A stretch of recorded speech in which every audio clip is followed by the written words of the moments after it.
Hare Krishna, boa noite pessoal. Então, estamos aqui hoje para mais um Além do Vedanta. Hoje a gente vai estar falando sobre o diálogo de Chaitanya com Chandkasi. Um diálogo muito legal. Então, só dando um tempinho pro pessoal ir entrando aí.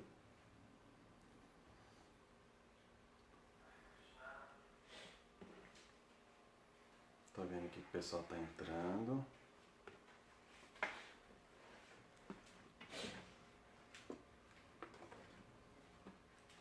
Então é isso. Hoje, semana passada, nós terminamos o diálogo de Chaitanya com o Ramananda Rai. Foi um diálogo muito interessante, um diálogo bem extenso, né, pelo que a gente viu. Ramananda Rai respondeu as perguntas de Chaitanya e foram muitas perguntas. Assim, na verdade, assim, foi uma pergunta só que se desdobrou, né? E aí Ramananda Rai explicou essa única pergunta de Chaitanya de várias maneiras diferentes, em vários níveis, né, de aprofundamento diferente. A gente viu como que isso mostrou de certa forma como que a meta da vida ela pode ser compreendida em várias fases, várias maneiras, sobre vários aspectos, né? Então hoje a gente vai começar esse diálogo de Chaitanya com o Chandkasi. É um diálogo assim muito interessante que ele ocorreu, na verdade, assim antes do diálogo com o Ramananda Rai e antes do diálogo com Sarvabhauma Bhattacharya também. Na verdade, assim, cronologicamente, se a gente estivesse seguindo cronologicamente, era para a gente ter falado desse diálogo de Chaitanya com Chandkasi primeiramente, na verdade. Então é isso, né? Então, esse diálogo de Chaitanya com Chandkasi, ele acontece num contexto que é o seguinte. Quando Chaitanya, a gente sabe que Chaitanya, ele é a encarnação de Krishna, que ele vem para propagar o Dharma da era. Ele é o chamado Yuga Avatara, né? Ou seja, a encarnação de Krishna é o Avatara de Krishna para Yuga, para essa Yuga. E o Yuga Avatara, a encarnação que vem em cada era, ele vem com um propósito específico de propagar o Yuga Dharma, que é o Dharma que vai ser adequado, que vai ser formatado para as condições da população, para as condições humanas naquela época em questão, naquela era em questão. Então, o Dharma, o Sanatana Dharma, que é o Dharma eterno de todo ser vivo, né, que é a posição constitucional da natureza e da alma, ela é sempre o mesmo, independente de qual era que se esteja. Porém, a gente vai ver que esse Dharma ele é adaptado de era após era, para que ele seja efetivo para as pessoas que estão naquela era em questão. Vou pegar meu óculos aqui. Então a gente vai ver que o Dharma ele é adaptado para quê? O avatar da era ele vem para ajustar o Dharma, para poder assim, transmitir uma forma de se executar esse Sanatana Dharma, que é o mesmo Dharma, porque a posição da alma, a alma por ser eterna, a sua natureza constitucional que é eterna não vai mudar, e a atividade natural da alma também não vai mudar, isso é eterno. O que vai mudar é a forma da gente alcançar, é a forma da gente despertar a natureza eterna da alma. Então isso é chamado assim, isso é um Dharma que a gente executa para poder despertar. Aí existem métodos, né, para isso. Então o avatar geralmente ele vem propagar o Dharma ou o método pelo qual a gente pode alcançar esse Sanatana Dharma, que é comum, que vai ser sempre o mesmo. O que vai mudar é o método. Então Chaitanya, como o Yuga Avatar, ele vem propagar o Dharma da era, o Yuga Dharma, que é chamado de Harinama Sankirtana, que é Harinama, quer dizer Hari, é o nome de Krishna, Nama, quer dizer os nomes, e Sankirtana, que é popularmente traduzido como canto congregacional. É a gente poder descrever de forma assim, completa a natureza absoluta do Supremo completo. A gente tentar realmente entender o Supremo da sua forma mais completa possível. Então, Chaitanya ele veio para trazer esse Dharma. Esse é um princípio assim, fundamental que Chaitanya vem cumprir no seu aparecimento na Era de Kali. E o que aconteceu? Chaitanya ele apareceu em 1486, foi quando ele nasceu, final do século XV. E quando ele nasceu, a Índia, historicamente, ela estava sendo colonizada ali pelos muçulmanos. Então, na região onde Chaitanya nasceu, que é a Bengala, ele nasceu ali. Quando ele nasceu, a Índia já estava sofrendo o domínio dos muçulmanos. A gente sabe que a Índia, ao longo da história, houveram várias invasões, né, na Índia, dos persas, dos mogóis, dos muçulmanos, depois da Inglaterra, dos ingleses.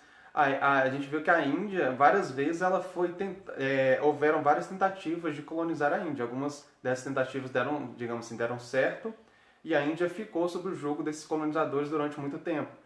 No caso dos muçulmanos, ficou um bom tempo, eu não lembro exatamente quanto tempo ficou, mas quando Chaitanya apareceu no final do século XV, quando ele apareceu, ele nasceu na Bengala, que era do lado leste da Índia, na costa leste da Índia, e o lugar onde ele nasceu estava ali sendo, então, o governo, naquela época era o governo muçulmano onde ele nasceu, já estava sendo dominado.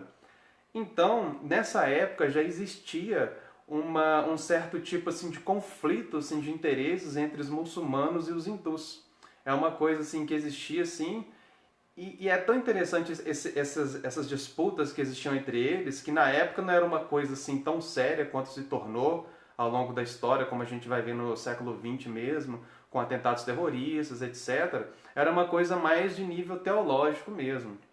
E a gente vai ver que, assim, geralmente esses embates entre religiosos, essas disputas, são frutos de uma mentalidade bem materialista, de pessoas que têm um apego à religiosidade, à tradição, mas não necessariamente são pessoas que compreendem bem o Siddhanta, né? Ou a filosofia profunda, a teologia profunda. Geralmente a gente vai ver que não são pessoas assim, realmente pessoas santas, pessoas preocupadas com o bem-estar do mundo acima de qualquer coisa, mas a gente vê que essas disputas são motivadas por questões materiais, por questões pessoais. E a gente vê que isso aconteceu naquela época. A gente vê então, tem casos assim, as pessoas contam que naquela época a disputa assim, chegava a um nível de frivolidade tão alto, que as pessoas incentivadas por uma mentalidade materialista, que assim, que as pessoas falavam o seguinte: se um muçulmano respingar água no hindu, ele virou muçulmano, porque o muçulmano ele é uma pessoa contaminada, ele come carne, é um comedor de carne. Então, se ele respingar uma água no hindu, ele tem que, na hora, ele tem que abandonar sua fé, porque ele foi contaminado pelo muçulmano, ele tem que adotar a fé muçulmana. Tinha uma coisa, por exemplo, que aproveitando dessas coisas assim fúteis que existiam, nessas brigas fúteis, que acabavam tomando assim, proporções grandiosas, que era o seguinte: numa época, algumas pessoas responsáveis, né, pelo governo muçulmano em alguns locais onde tinha maioria hindu, eles estabeleciam taxas assim. Então tem uma taxa que é a seguinte: essa taxa, esse imposto só vai ser pago pelos hindus. Os muçulmanos não precisam pagar essa taxa. Então isso fazia com que, muitos hindus, que eram muitos seguidores dos Vedas, né, que eram pobres, não tinham condições de pagar essas taxas, elas acabavam abandonando a fé hindu e adotando a fé muçulmana, se convertendo ao islamismo, para não ter que pagar aquela taxa que era cobrada só dos hindus. Então a gente vê assim, que existia assim, uma série de conflitos, assim, de interesses, mas sempre motivado por questões materiais, por questões assim, proselitistas, de considerar uma religião melhor que a outra, superior à outra, tentar sobrepujar a outra religião, etc. Então a gente vê que isso é fruto de uma mentalidade muito imatura. E quando Chaitanya então ele aparece, quando ele começa a dar formato, quando o movimento de Sankirtana, que é o Yuga Dharma, ele começa a ser gerido pelo Sr. Chaitanya, quando o Sr. Chaitanya manifesta a natureza dele como o Yuga Avatar que vem propagar o cantar dos santos nomes, o cantar do Mahamantra Hare Krishna, existia então esse conflito entre os hindus e muçulmanos. E justamente o movimento Sankirtana, no seu estágio embrionário, quando ele começou a se desenvolver, ele começou a se desenvolver nesse meio. E outra coisa que existia era não só esse conflito de interesses entre hindus e muçulmanos, mas os próprios hindus, próprios seguidores dos Vedas, para com alguns movimentos, às vezes movimentos novos que estavam surgindo, mas movimentos autorizados, como era o movimento de Chaitanya. Então o que a gente vê? A gente vê que quando Chaitanya começou o movimento dele, houve não só problemas com os seguidores do Islã, mas também com os seguidores dos Vedas. Algumas pessoas que eram mais tradicionalistas, alguns chamados Smarta Brahmanas, né? Que eram aqueles brahmanas de casta, que apregoavam toda essa história da hereditariedade das castas, da discriminação pelas castas, da superioridade das castas, como estando relacionado diretamente com o karma, como sendo algo imutável, a vontade de Deus, etc. E essa coisa toda gerou uma disputa também, quando esses tradicionalistas hindus, apegados a aspectos materiais assim da religião, da tradição, viram que o movimento de Chaitanya estava surgindo e eles viram naquilo ali uma ameaça de como que aquela tradição, aquele conhecimento que eles tanto preservavam, que eles tanto guardavam, apreciavam, que era de domínio só deles, como que aquilo ali começou a se tornar algo público. Como que o conhecimento que era de domínio deles, algo muito elevado, agora podia vir a se tornar algo tão popular e eles iam acabar perdendo o status deles. Então eles começaram a ver no movimento de Chaitanya, que é um movimento de massa, porque o movimento Sankirtana é justamente isso, é o cantar junto, é o cantar congregacional que inclui, ele não exclui pessoas, né? Ele não tem essa prerrogativa de exigir nenhum tipo de posição nesse mundo, nenhum tipo de mérito, né? O único mérito, né, se a gente pode falar em mérito, é o mérito da pessoa ter o desejo de querer justamente desenvolver amor por Deus, querer conhecer a Deus, ter uma atitude favorável, querer participar do plano de Deus, querer participar de toda essa história cósmica, assim, com Deus por trás de tudo, querer fazer parte disso. Então o único requisito é o desejo. E Chaitanya veio mostrar isso na prática. E quando ele começou a mostrar isso, ele começou a ter problemas com esse tipo de mentalidade, tanto com os religiosos materialistas que seguiam o Islã, quanto com os religiosos materialistas que seguiam os Vedas também. E a gente vai ver como que se deu, né? Então a gente vê o que os Vedas, ao longo da história, os Vedas sempre foram assim, mostrar o seu caráter pluralista, tanto que a gente vê em vários textos isso sendo mostrado, Krishna falando isso, né, na Bhagavad Gita, quando ele fala, eu aceito a devoção de uma pessoa, a adoração de uma pessoa do tipo que ela quiser. Eu realmente aceito a adoração que essa pessoa fizer. Ele fala, todas as pessoas, em todos os caminhos, na verdade elas estão seguindo apenas a mim, mesmo que seja direta ou indiretamente. Ele fala, quando uma pessoa quer adorar um semideus, uma divindade X, eu fortifico a fé dessa pessoa naquela divindade para que ela realmente desenvolva essa consciência de que existe uma força superior e de que ela não é a única responsável por controlar a sua vida, mas que existem forças superiores a ela. Eu fortifico a fé dessa pessoa. Então Krishna, ele mostra assim, que ele, como a verdade absoluta, ele não é só um Deus ou mais um Deus que tem inveja, mais um Deus que está disputando algum lugar, alguma posição com outro Deus. Ele realmente se coloca na posição da verdade absoluta. Não, eu sou a verdade absoluta.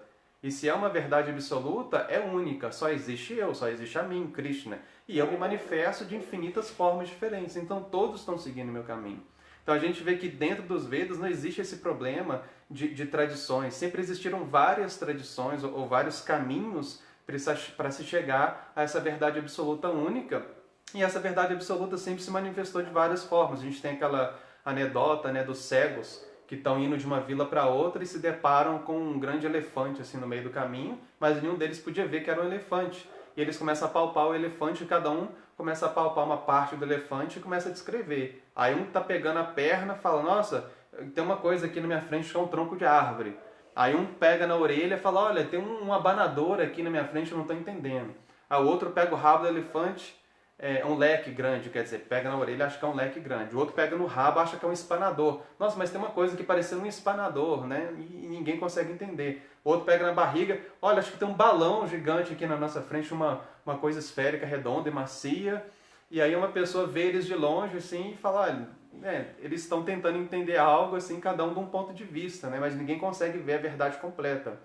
E aí os Vedas falam isso, né? Que a verdade absoluta, ela é realmente assim, ela é infinita, né? Então, para você ter uma visão completa dessa verdade é algo muito difícil, a menos que essa verdade se revele para você e se torne compreensível para você. Caso contrário, o que vai acontecer é que as revelações dessa verdade, essa verdade vai se tornar disponível de maneiras diferentes, de tal forma que ela vai digamos, se adequar à capacidade que aquela pessoa tem de compreender essa verdade segundo o nível que ela está de consciência, segundo a influência que ela tem da matéria, segundo os apegos que ela tem ainda nesse mundo, as expectativas. Então as pessoas que têm maior ou menor influência dos modos da natureza, elas vão se identificar por um ou outro caminho do Dharma, como descrito pelos Vedas. E os Vedas descrevem vários caminhos para poder fazer o quê? Para poder servir essas pessoas, para não excluir ninguém do caminho do Dharma. Então ele fala, os Vedas sempre deixam claro, não, existem vários caminhos, mas ao mesmo tempo os Vedas falam que existe uma única verdade absoluta, e que esses vários caminhos, eles vão propor métodos diferentes, e que por isso também, não só por isso, mas o que vai acontecer? Quando se faz uma análise cuidadosa, e essa análise, os próprios Vedas fornecem as ferramentas para se fazer essas análises, como análise racional, análise de valores, de lógica, da filosofia, análise teológica, para se entender qual é o objetivo daquela prática, o que aquele caminho está mostrando, aonde que ele almeja chegar, o que ele oferece para o praticante, né? E o que o praticante almeja encontrar com a busca daquela prática. Então os Vedas mostram vários caminhos e mostram aonde cada caminho chega. E mostra também, revela o que é a verdade absoluta em última análise, que vai estar, de certa forma, por trás de todos esses caminhos, como objetivo último, né? E é isso. Então, dentro da perspectiva védica, é tranquilo, existem várias tradições, porque é uma verdade única e absoluta, e se a verdade é absoluta, necessariamente ela está por trás de todos esses caminhos. De alguma forma ela está ali por trás. E os Vedas fornecem ferramentas muito sofisticadas para a gente entender isso. Às vezes coisas assim que são estudadas mais recentemente dentro de ciências da religião, etc. Os Vedas já têm isso dentro da sua tradição de forma muito orgânica, de forma muito natural. Então, beleza. Então a gente vê que isso acontece, né? Os Vedas são liberais, mas ao mesmo tempo mostram que existe uma hierarquia e uma única verdade absoluta, apesar de toda essa diferenciação. Então vamos aqui seguindo.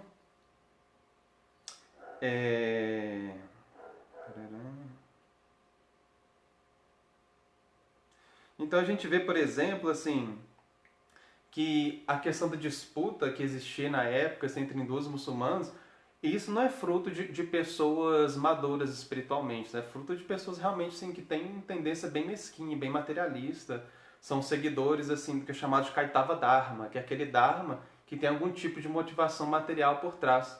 Então a gente vê que essas pessoas muitas vezes não têm uma compreensão madura do que é a verdade absoluta, uma compreensão teológica, porque se tem uma compreensão da verdade absoluta, não existe uma necessidade de disputa por algum lugar de expressão na sociedade, porque se entende a sinceridade do outro, se entende princípios que são comuns, né, nas tradições, se respeita o outro como parte dessa única verdade. Se existe uma única verdade, eu sou parte dela. O meu irmão, que faz parte de uma outra tradição, também é parte dessa única verdade.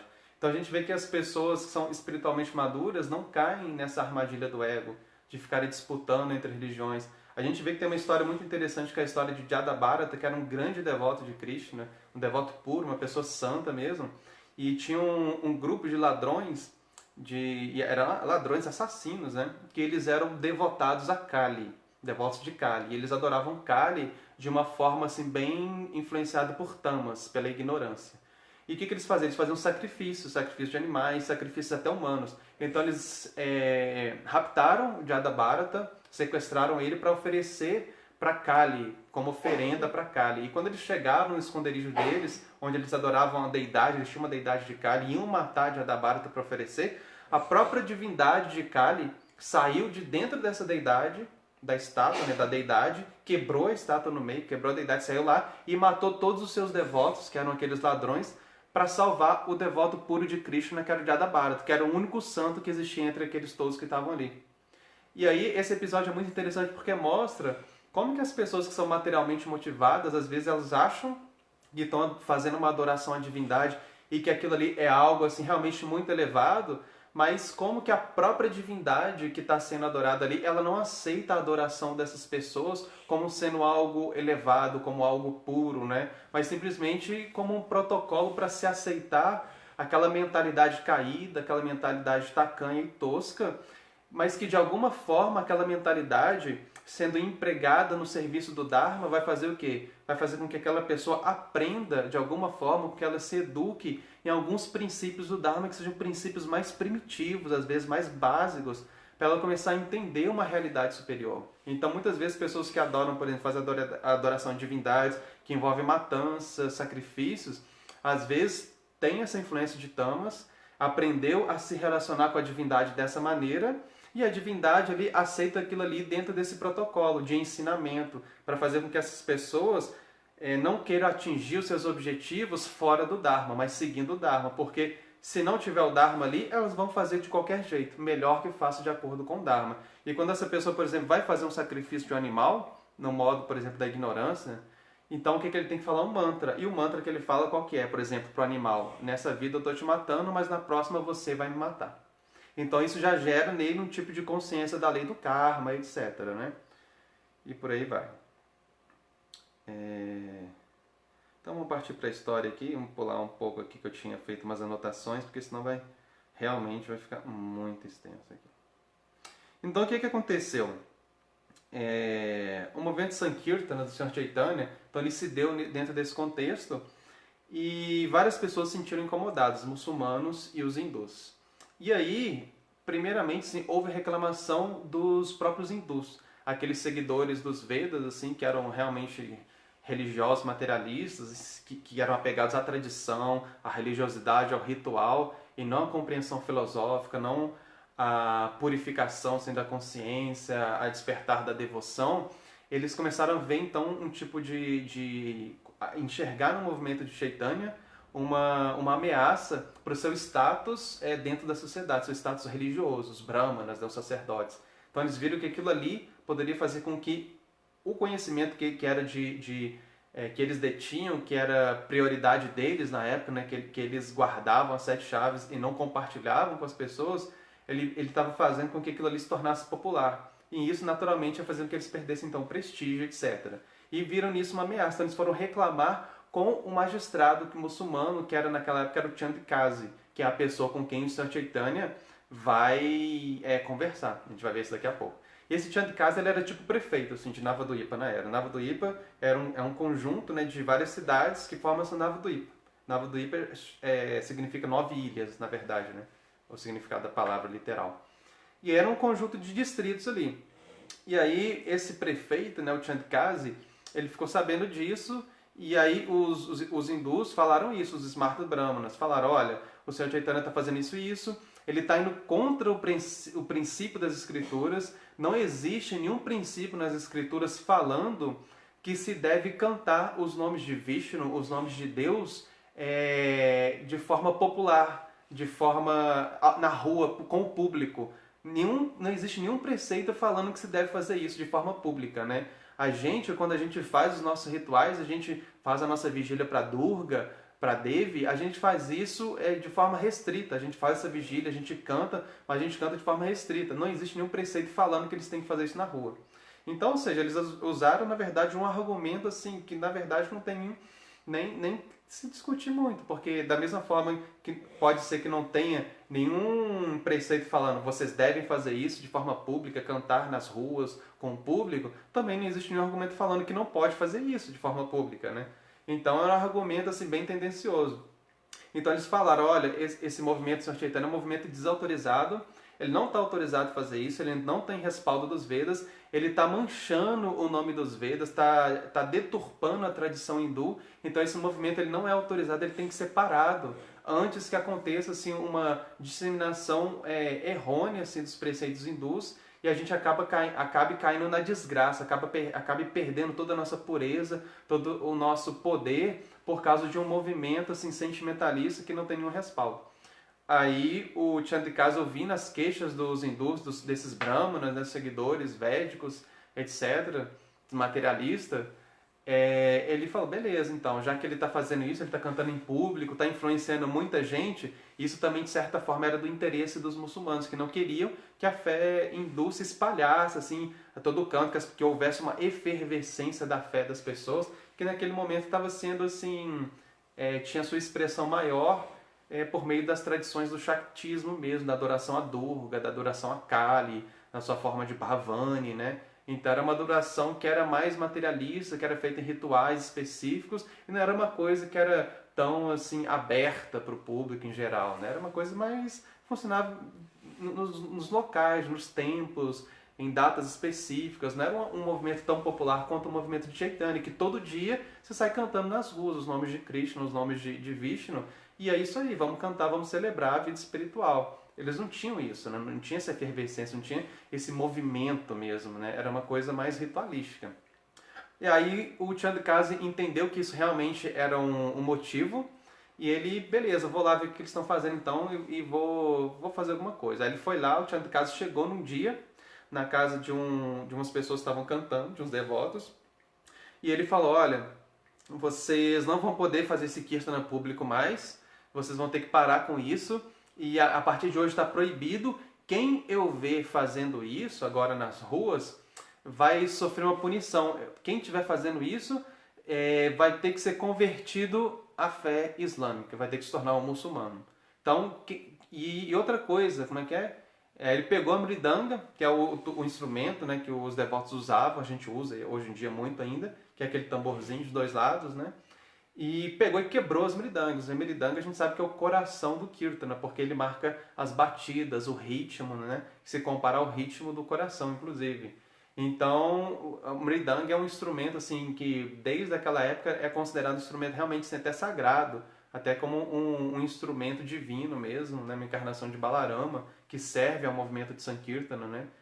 Que desde o princípio usou a mridanga como uma forma assim, de propagar os santos nomes através da música, através do ritmo.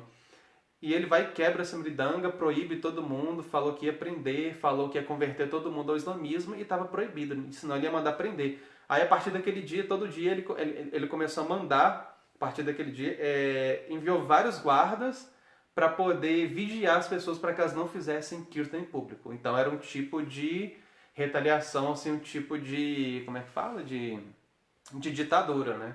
Eles começaram a realmente proibir a expressão religiosa, né? A liberdade de expressão não tinha, as pessoas foram coibidas pela força da lei, pela força militar. Então foi um tipo de ditadura que ele estabeleceu contra o movimento de Sankirtana naquela época. E isso é um fato histórico mesmo, né?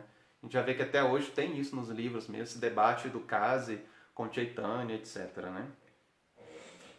E aí, o que acontece? O Sr. Chaitanya fica sabendo disso, os devotos vão falar com Chaitanya. Quando Chaitanya fica sabendo disso, ele fica muito bravo.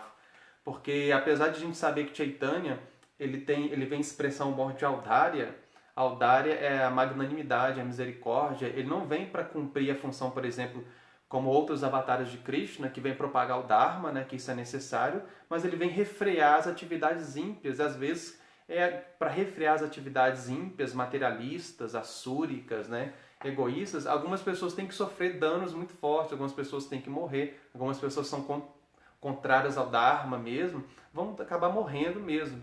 Até pelos eventos que são naturais da vida delas, mas que Krishna participa diretamente, né? E Chaitanya não, Chaitanya não vem para destruir essas pessoas, ele vem para destruir a mentalidade que leva as pessoas a agirem de forma contrária ao Dharma. Ele vem justamente agir pela viés da compaixão. Ele vem mostrar para as pessoas que existe uma outra via, que existe a via da misericórdia e que todo mundo pode alcançar isso. Que ela não é exclusiva só de quem é bonzinho. Até quem não é bonzinho pode alcançar isso se essa pessoa quiser também, se a pessoa quiser mudar a sua consciência. E Chaitanya, ele se esforça para fazer isso.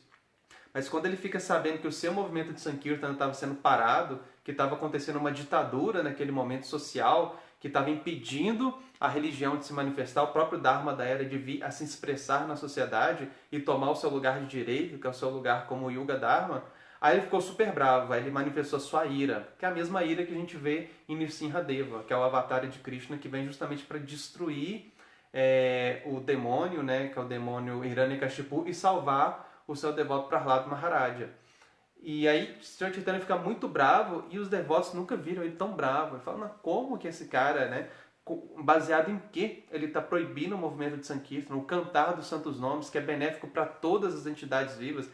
Isso não pode acontecer. O movimento de Sankirtana Bhakti não tem impedimentos, não pode ter impedimento, né?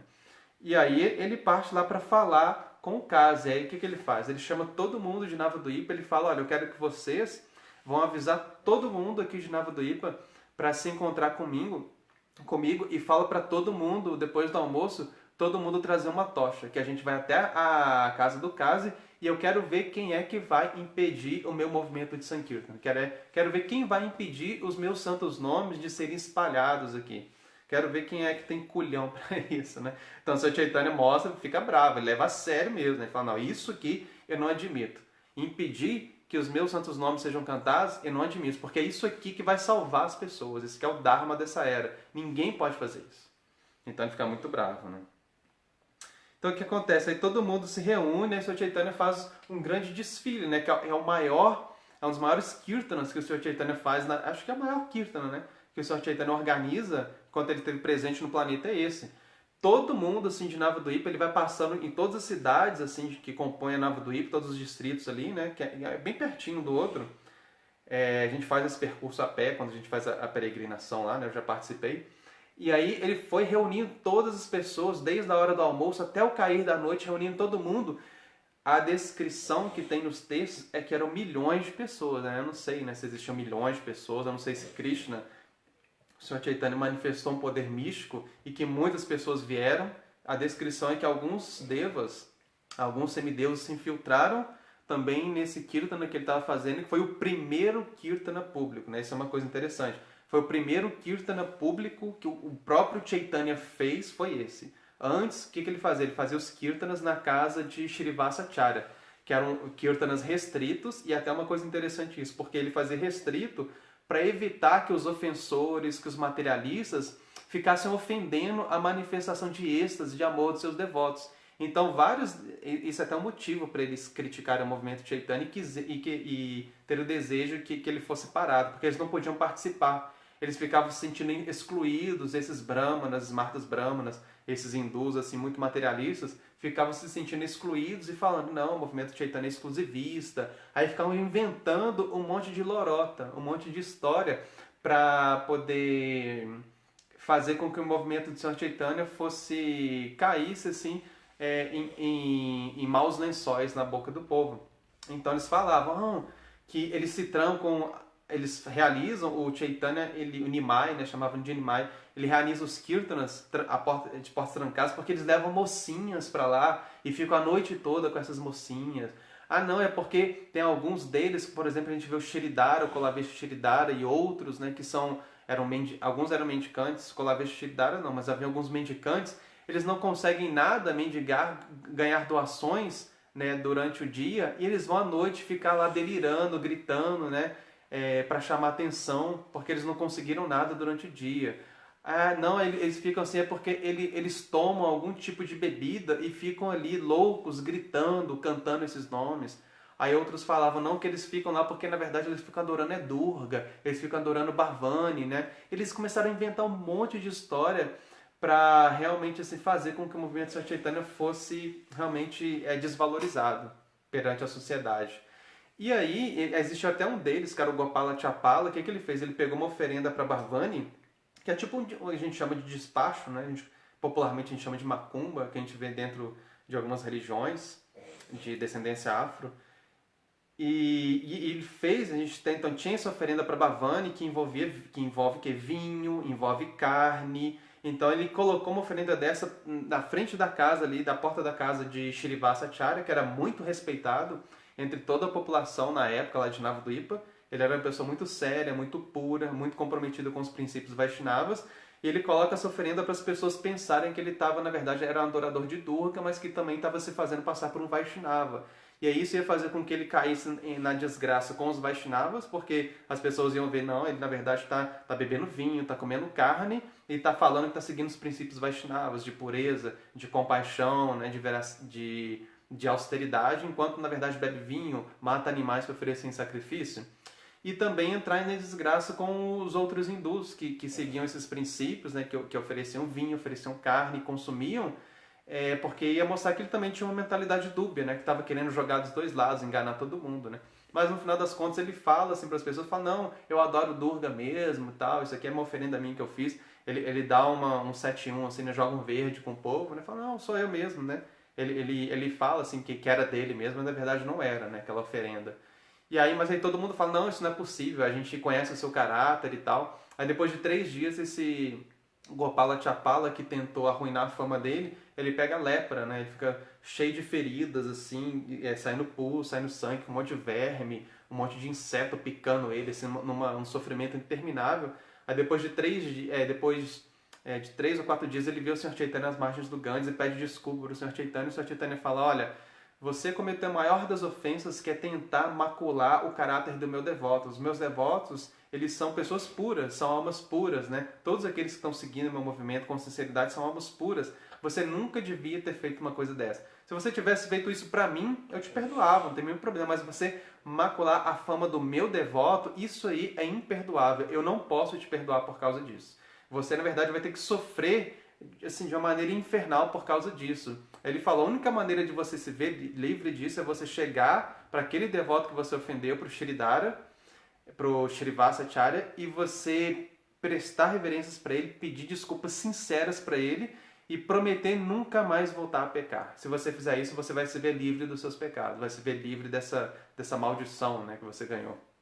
Aí ele foi até Shrivasacharya, se rendeu aos pés dele, prestou reverências, pediu desculpas, falou tudo o que ele fez, ele confessou o que ele fez, e Shrivasacharya perdoou ele, desculpou ele, e ele foi abençoado. Então ele se livrou dessa lepra, se livrou das feridas dele, se livrou dos pecados, se tornou também um devoto, acabou se tornando um devoto também. Esse foi só um parênteses, né? Então, os hindus, esses materialistas, eles viam o movimento Chaitanya assim, não ficavam então blasfemando, inventando um monte de história, porque Chaitanya não fazia isso de maneira aberta, justamente para evitar que as pessoas começassem a criticar os êxtases que as pessoas tinham, os seus devotos tinham. Às vezes ficavam rindo, gritavam, tinham até transformações corpóreas, às vezes choravam, rolavam pelo chão, cantavam, gritavam, dançavam, pulavam, faziam mil coisas por causa do êxtase, do bhava, né, de prema, que tomava o corpo deles, tomava a consciência deles. Eles manifestavam esses sintomas espirituais transcendentais, que são incontroláveis. É um arrebatamento de sentimentos espirituais, de emoções espirituais profundas, né, que atingem o corpo de um devoto puro, né? E ele é tomado por essa consciência espiritual e manifesta diversos sintomas. Então essas pessoas não iam entender, não tinham como eles entender. Então era feito a portas fechadas, mas nesse movimento que Chaitanya organiza, é o primeiro movimento de desobediência civil que é organizado. Então quem faz isso é o Sr. Chaitanya. Primeiro movimento de desobediência civil pacífico que existiu foi o Sr. Chaitanya que organizou, e ele fez isso em prol do conhecimento transcendental, que ia beneficiar não só um tipo de pessoa, era porque aquele movimento ele ia beneficiar todas as pessoas no mundo, como a gente está vendo hoje. Se a gente está falando hoje disso, foi porque naquele momento o Sr. Chaitanya tomou essa decisão, ele tomou a decisão de agir, de fazer esse movimento de desobedecer essa ditadura que estava impedindo a manifestação religiosa. Então ele fez um movimento de desobedecer isso, para permitir que todas as pessoas no futuro pudessem ser abençoadas com o cantar do Mahamantra Hare Krishna, para que isso se tornasse popular, para que isso saísse ali das entranhas daquele hinduísmo ali arcaico, materialista, engessado, anacrônico na história, e tomasse o seu lugar de direito, que é o quê? Que é no coração de cada ser vivo. E é ele que fez isso pessoalmente, então. Então ele organizou esse movimento e juntou milhões de pessoas, até semideuses participaram e foram marchando até a casa do Chandkasi.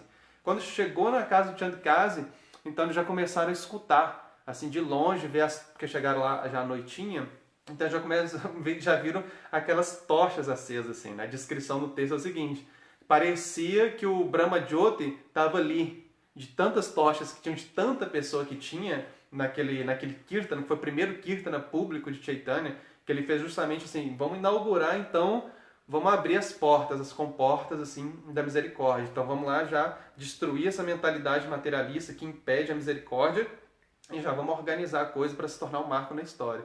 Mas era tanta gente segurando tantas tochas assim, fala assim, a descrição é que tinham velhos, pessoas jovens, homens, mulheres, crianças, um monte de gente.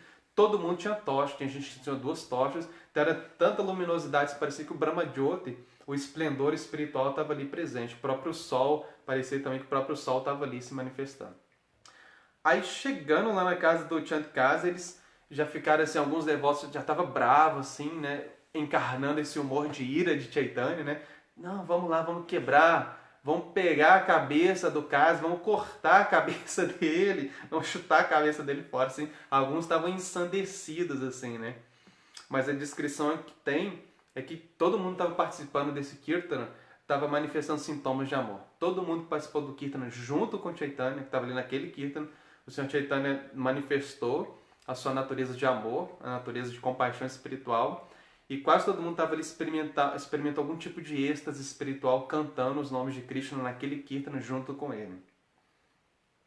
Então, ele chega lá, o que acontece? Ele fala, vocês vão entrar aí, quebra tudo. O Senhor Chaitanya fala, não, quebra essa casa aí, pode quebrar. Então, os devotos começaram a entrar e começaram a quebrar a casa dele, assim, né? O Senhor Chaitanya colocou medo no Chandkasa, assim mesmo. Falou, não, você não pode fazer isso. Você não está entendendo, você não tem poder para fazer isso, né? Tipo, você não sabe com quem que você está falando, né? Você está falando com o Senhor Chaitanya, né? E aí, os devotos entraram e começaram a quebrar ali algumas coisas da casa, objetos, etc. E o caso ele ficou com muito medo disso. Mas aí no final das contas, chegou um devoto falando, pediu para o Senhor Chaitanya ele não manifestar a ira dele. Tipo assim, né? Lembrou, né, o Senhor Chaitanya de que a característica maior dele, pela qual ele era mais conhecida, era através da misericórdia. Ele veio para trazer justamente mostrar essa compaixão para todas as pessoas. Então ele falou, Senhor Chaitanya, por favor, não macule as suas glórias, não macule a sua fama. Você é conhecido pela sua magnanimidade, pela sua grandiosidade, a grandiosidade da sua compaixão, que é capaz de abarcar até os piores pecadores, as pessoas mais ímpias, né? Por favor, tipo assim, se acalme, né? Aí um devoto foi e conseguiu acalmar o Senhor Chaitanya, da mesma forma que quando Nrsimhadeva apareceu, iradíssimo, é a manifestação da ira absoluta do divino, a ira transcendental de Deus, nenhum semideus, nenhuma divindade teve coragem de chegar perto de Nrsimhadeva para acalmar ele depois que ele matou o demônio Hiranyakashipu. O único que teve coragem de chegar para aplacar a ira de Nrsimhadeva foi Prahlada Maharaj, que era um devoto, que era uma pessoa que estava conectada com ele, com Nrsimhadeva, pela devoção, pela afeição, tinha intimidade com ele, algum tipo de intimidade com ele. Então ele reconhecia a natureza de Nrsimhadeva como seu senhor querido, como seu protetor, e quando Nrsimhadeva estava manifestando a sua ira suprema, que falava assim que rachava o céu, o rugido de Nrsimhadeva, parecia que o céu estava rachando, assim. Ele chegou e ofereceu orações na frente de Nrsimhadeva, e Nrsimhadeva ficou calmo por causa das orações de Prahlada Maharaj. Da mesma forma, o devoto, vendo a ira de Chaitanya, pediu para o Senhor Chaitanya ficar calmo, por favor, Senhor Chaitanya, fique calmo, né? A gente veio aqui para fazer isso, aquilo, outro. E aí o Senhor Chaitanya ouviu o seu devoto e ficou tranquilo também, né? Esse é o passatempo, né? É a lila, né? E aí então ele pediu, então beleza, chama o Kasi aqui. Aí o Kasi foi lá, encontrou com o Senhor Chaitanya e eles começaram a conversar. Então, só que tinha uma coisa, que o Kasi, ele era amigo de infância do avô de Chaitanya, por parte de pai. Então ele considerava o Sr. Chaitanya, ele considerava o avô de Chaitanya como um tio, então ele tinha o Sr. Chaitanya como um sobrinho, a nível de relacionamento ali de vila, né, a nível de relacionamento ali social. Tinha esse tipo de ligação entre eles, esse tipo de parentesco por consideração sentimental. Então quando ele viu o Sr. Chaitanya, ele já lembrou isso dele. Falou, o Chaitanya Nimai, né? E tal, né? O seu avô, Nilambara Chakravarti, né? Ele considerava ele como tio, então você é meu sobrinho, né? Por favor, não fique assim com seu tio, não fique bravo com seu tio, etc e tal. Aí o Sr. Chaitanya falou, não, beleza, vamos conversar, né? Vamos entender o que está acontecendo aqui. Aí o Sr. Chaitanya fala, olha, eu não estou entendendo, né, o que está acontecendo. Aí ele pergunta, ele fala, olha, então beleza, vamos conversar a situação, vamos tentar entender, a gente tem que esclarecer esse ponto, né? Se você acha assim, né, não, que os hindus eles estão, que nosso movimento tá desmoralizando o hinduísmo, eles falaram assim, não, vocês ficaram assim com essa fé de vocês morna aí, parada, engessada no tempo, quase morta, e agora vem aí um movimento e está querendo rejuvenescer, está querendo trazer vida de novo ao hinduísmo, né? Que tipo de coisa é essa nova, né? Por que vocês estão fazendo isso? Que tipo de invenção tola que é essa? E aí o Sr. Chaitanya fala, não, vamos discutir então, vamos ver assim, né? Tipo, o Sr. Chaitanya queria ver que tipo de autoridade que você tem para fazer isso, né? Você realmente tem moral para fazer isso? Vamos levar as coisas ao pé da letra, vamos realmente discutir se você tá tendo esse tipo de atitude por causa de algum incômodo, né, relacionado à religião, então vamos ter um diálogo aqui religioso, né? Vamos tentar chegar num acordo, né? Vamos ver realmente assim, se nós estamos errados mesmo, vamos ver se nós realmente não temos qualificação para fazer o que nós estamos fazendo, vamos ver se o que a gente está fazendo vai causar mal para alguém, vamos ver, entender a natureza desse movimento, os princípios que estão por trás disso, né? Vamos chegar a um entendimento claro, não vamos ficar baseando só em achismo, só em sentimento, não vamos ser guiados por emoções, não vamos ficar querendo defender nenhuma tradição específica apegada a certos princípios, né, que são às vezes princípios de tradição, e com base nisso, nessa fé não racional, querer desaprovar algum tipo de outra manifestação religiosa, né? Vamos chegar a um entendimento racional, uma conversa filosófica madura, profunda, para a gente poder, para isso se tornar viável, né? Senão só vai dar problema, a gente nunca vai conseguir realmente ter um entendimento claro das suas intenções. Aí o Sr. Chaitanya pergunta, olha, você bebe leite da vaca, né? Então, portanto, a vaca, a gente pode falar que a vaca é sua mãe. E o touro, o que ele faz? Ele produz grãos para sua manutenção. Então a gente entende que o touro também ele é seu pai, certo? Beleza. Então, já que o touro e a vaca são seu pai e sua mãe, como que você pode matar esses bichos para poder comer?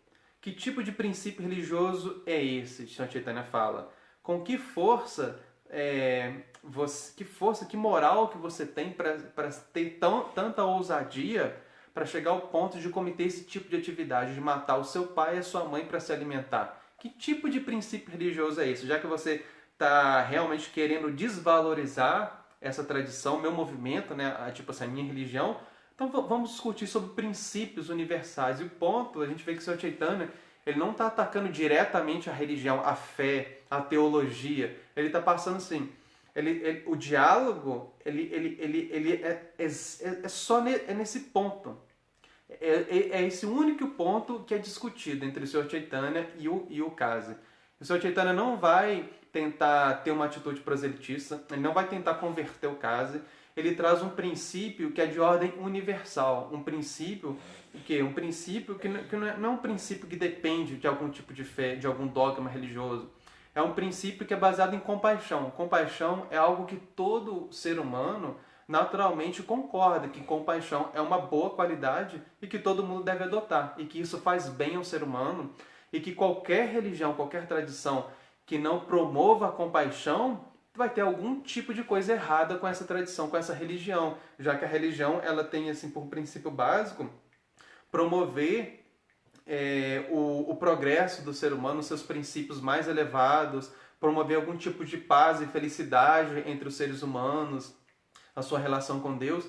Então, se a gente está falando, então, se você está criticando a nossa religião, vamos tentar entender pelo menos esse ponto, que é o ponto da compaixão, né? Se você não está tendo compaixão com a gente, não está tentando, não está deixando a gente expressar a nossa fé, manifestar o nosso movimento espiritual, então vamos falar de um ponto que é comum entre nós. Você vive num ambiente rural, eu vivo num ambiente rural, a gente tem uma relação próxima com a vaca, com o boi, a gente entende a necessidade deles, em que a gente depende deles para poder plantar, e a gente depende da plantação para poder comer, para poder subsistir. Então a gente depende da força do boi. Então a gente pode falar que o boi é que está dando os grãos para a gente, porque se a gente for depender só da força humana para poder ficar arando todos aqueles campos imensos, e a gente lembrar então que nessa época não tinha indústria, não tinha maquinário, e que grande parte da população comia muitos grãos, muitos legumes, né? Muita gente era vegetariana, não tinha essa coisa de enlatados, industrializados. Era comida ali, assim, era comida realmente natural, era da terra para a mesa, né? Da terra para a panela, né?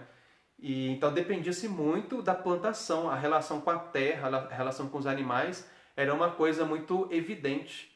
Então a relação que se tinha com o boi é que o boi era parte da família, o boi era aquele que te ajudava a trabalhar no campo, você dependia da força dele, você respeitava a força do touro, o trabalho que ele tinha, você tinha ele como um animal doméstico e como membro da família, da mesma forma a vaca ainda mais.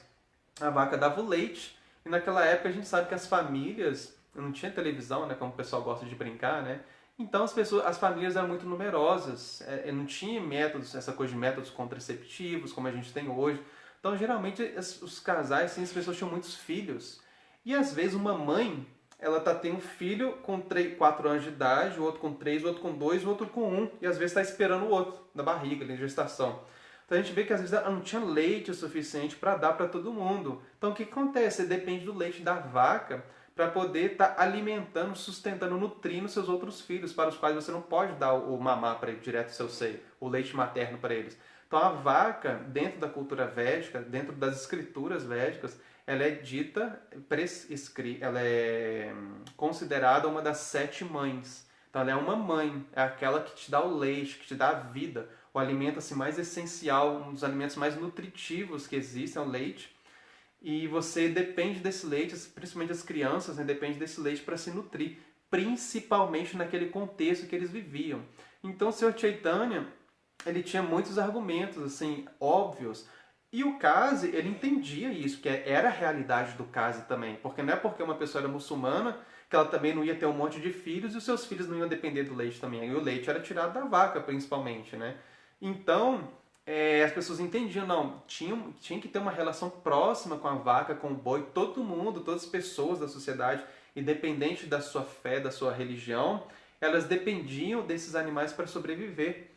Então, tinha uma relação com eles, era igual o pai e a mãe. Então, tinha que ter um grande respeito por eles, existia isso, esse tipo de cultura naquela época. Então, o Sr. Chaitanya partiu desse argumento, que era um argumento muito óbvio, um argumento ali muito intuitivo, muito claro, e que o caso aceitava, não, realmente, né? É uma coisa assim, não tem como negar. Realmente a vaca ela faz o papel da nossa mãe, ela está dando leite pra gente ali, ela é um animal muito pacífico, muito tolerante, e o boi ele é uma força ali no campo de trabalho, é como se fosse o pai, o chefe da família assim mesmo, que está ali fazendo o trabalho mais duro possível, ajudando a gente, contribuindo, né? E as pessoas se relacionavam com eles de uma forma, assim, geralmente, principalmente os hindus, de uma forma muito dócil, né? Então era considerada a mãe e o pai também, os dois, né?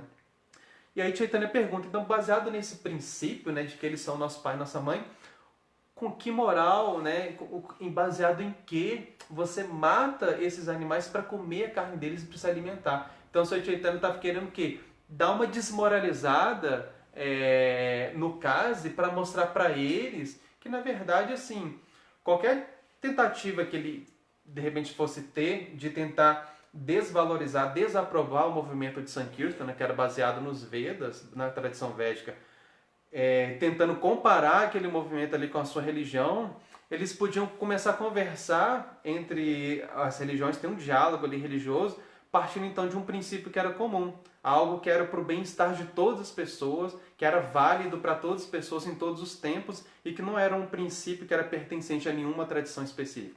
Era algo comum para todas as pessoas, mesmo para ateístas, assim, né? Mesmo uma pessoa que não acredita em Deus, com certeza, se for uma pessoa um pouco normal, ela vai entender que a compaixão é um elemento necessário para se viver em sociedade, se viver de uma maneira pacífica, né? Que é muito melhor você ser compassivo do que não ser compassivo, né? Isso é algo intuitivo da natureza humana mesmo, né? Então, o Sr. Chaitanya, a gente vê que ele não está tentando converter, acabar com a fé dele, ele está tentando mostrar como que os Vedas eles são autorizados e que, de repente, a própria tradição que ele está seguindo, a influência que, de repente, ele está tendo para tomar aquela atitude ali de proibir o movimento de Sankirtana, de repente é baseada num pensamento religioso que não é um pensamento religioso transcendental, mas é simplesmente uma falha de compreensão, simplesmente uma falha que alguns religiosos tinham, que alguns religiosos estavam tendo, para tentar denegrir a imagem de uma outra religião, mas que não era algo transcendental. Era algo simplesmente materialista, assim, que não tinha nenhum fundamento moral, nenhum fundamento até nem religioso para isso. Então, seguindo aqui. Então isso, por exemplo, mostra, se você pega ali os Vedas vão colocar então como que a compaixão ela se estende para todos os seres vivos, né? Então isso mostra, em comparação, por exemplo, ali, querendo comparar a tradição dos Vedas, né, com a fé do Kazi, mostrando, então vamos entender até onde vai a sua compaixão. Vamos só discutir sobre isso para você entender qual é o seu tipo de pensamento, qual é o tipo de pensamento que está influenciando você a tomar esse tipo de atitude, né? pelo que você está se guiando. Então vamos discutir sobre esse ponto. Até onde a sua compaixão vai? Até onde se estende a sua compaixão? O que abarca a compaixão na sua, nessa posição, nessa tradição que você segue aí? Vamos ver até onde que isso vai, né? Então Chaitanya está mostrando esse defeito, ele tenta mostrar esse defeito que existe, né, no pensamento dele. Aí o Kazi respondeu, bom, deixa eu só ver aqui, só fechar o vídeo aqui do Instagram, que vai dar 1 hora, e a gente já volta para terminar, tá, gente? 40 segundos só. Encerrar. Passou tão rápido.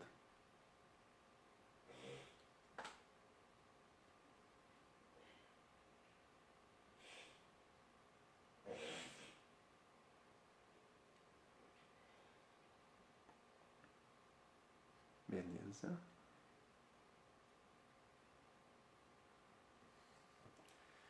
Então, enquanto o pessoal vai voltando, amanhã, 8h30 da manhã, lembrando aqui, a gente tem o dia D com Dhira Chaitanya, aqui no Clube do Dharma, a meditação, que a gente tem meditação dominical com Dhira. Então, todo domingo, 8h30 da manhã, tem meditação com Dhira.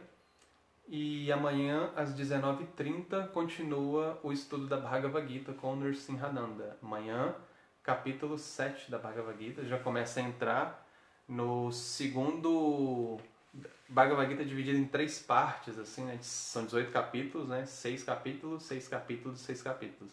Então, no capítulo 7 ao 12 é a parte de Bhakti, né? São os capítulos que vão tratar da devoção. Então, amanhã, o Nrsimhananda vai começar a falar sobre o capítulo 7, que é o capítulo que trata da devoção, né? Primeiro capítulo desse terço da Bhagavad Gita, que é o recheio ao meio da Bhagavad Gita, que trata da devoção. Então, não percam. Então, voltando aqui, o Instagram voltou aqui, o pessoal está entrando. Então, indo aqui para a nossa parte final, o Chandikasi, então Chaitanya faz esse questionamento, né, para o Chandikasi, para mostrar para ele nesse ponto, tentar discutir com base nesse ponto, porque você vai ter um diálogo interreligioso, você não vai poder... diálogo interreligioso é entre religiões, né? Então não adianta a gente querer ficar discutindo assim, pontos teológicos ou de práticas, né, do sadhana ou da tradição, assim, porque essas coisas são diferentes mesmo. Mas aqui o Sr. Chaitanya, o que dá para conversar num diálogo entre religiões, interreligioso, são de pontos comuns. E o Chaitanya está falando de compaixão, que é um ponto comum. É como que esses animais, que eram considerados assim, animais dóceis, domésticos, parte da família, como que eles estavam sendo tratados, né? Então, isso é um ponto muito importante. Então, é algo que é de interesse comum e isso pode ser discutido, sim, sem levar para um ataque teológico, sem levar para um ataque da tradição diretamente, sem ter uma intenção de proselitismo, simplesmente conversar sobre compaixão, sobre um princípio tão necessário, sobre o tratamento que se dá aos animais, né? Então, isso não necessariamente é algo que vá interferir na teologia, na prática, assim, diretamente na tradição, né? Mas sim, pode ser discutido, pode ter algum tipo de interferência na prática, né? Mas não é uma coisa tão que vai interferir tanto assim, na verdade, né? Então o Kazi, respondendo Chaitanya, falou, olha, da mesma forma que você tem as suas escrituras chamadas Vedas e Puranas, nós temos a nossa escritura, conhecida como Sagrado Alcorão. De acordo com o Alcorão, existem 2 maneiras de progredir, que é aumentando a propensão a desfrutar e diminuindo a propensão para desfrutar. No caminho da diminuição desse apego, né, diminuir o desfrute, que é chamado nos Vedas de Nivritti Marga, a matança de animais é proibida. E a gente vê que isso existe dentro dos Vedas mesmo. Os Vedas colocam que existe o caminho de Pravritti Marga e Nivritti Marga. O Pravritti Marga é o caminho do desfrute, que é chamado, né? O caminho onde você se envolve, onde você segue o envolvimento com os objetos, né, do mundo. E dentro desse contexto, o que você faz? Você tenta aprimorar o seu karma. Você realiza cerimônias, rituais, para poder conquistar as suas metas de vida. Então você tem um envolvimento com os objetos do mundo, com os seus desejos, você satisfaz as suas metas, satisfaz os seus desejos seguindo o caminho do Dharma. Então o Dharma védico, do Pravriti Marga vai prescrever para vocês uma série de rituais, de adoração, de divindades para serem adoradas, e você vai fazer isso para conquistar essas metas, satisfazer seus desejos. E o caminho de Nivriti Marga é o caminho da renúncia, onde você o quê? Você não está querendo se envolver com esse mundo, você não está realmente querendo atender às expectativas da sua mente, seguir os seus desejos materiais. Você está querendo desenvolver uma relação com a transcendência. Então você não está interessado em empreender uma busca para poder realmente aprimorar o seu karma nesse mundo e facilitar o seu desfrute, facilitar a sua vida nesse mundo com os objetos que você vai conquistar através do seu esforço. O que você quer, na verdade, é diminuir essa dependência desses objetos e criar uma relação diretamente com a transcendência, com aquele que vai satisfazer você completamente, né? Então, no caminho da diminuição do apego, que é o caminho da transcendência, segundo o Cas, ele fala, nas minhas escrituras também isso, existe isso. E quando você vai seguir esse caminho do desfrute, o caminho de se envolver com esse mundo, existe um processo para você fazer isso de forma autorizada. Mesmo dentro dos Vedas também tem rituais que você faz, etc. Ele falou então, né? Então, o Kasi, o que ele faz? Nesse momento, o que o Kasi está fazendo? Ele está aceitando discutir com o Sr. Chaitanya com base nas escrituras. Então, aí o diálogo deles começa a ser baseado, então, com base nos textos. Então, o Sr. Chaitanya falou, olha, a gente tem, né, que a vaca e o boi são nosso pai e nossa mãe. Inclusive, isso está dentro, é um princípio dos Vedas. Aí o Kasi ele leva isso pro patamar das escrituras. Então, beleza, eu vou discutir com você com base nos Shastras, com base nas escrituras. Então, vamos ver como são os ensinamentos das escrituras que eu sigo. Aí a conversa ela toma assim uma proporção um pouco diferente, porque agora eles vão começar. O que vai acontecer? Inevitavelmente vai acontecer uma comparação de princípios. Então, como eles estão tratando de compaixão, vamos ver até onde os Vedas estendem a compaixão, até onde eles explicam que pode se estender a compaixão, deve se estender a compaixão, e até onde as escrituras do caso, que no caso era o Corão, colocam que deve ser a expressão da compaixão, até onde essa compaixão se estende segundo os princípios do Alcorão. Vamos ver como que isso se manifesta de forma prática, né? Então, beleza. Então, o Kasi falou, beleza, não, existe mesmo isso. No caminho do desfrute, existem princípios segundo os quais você pode, então, fazer isso. Você pode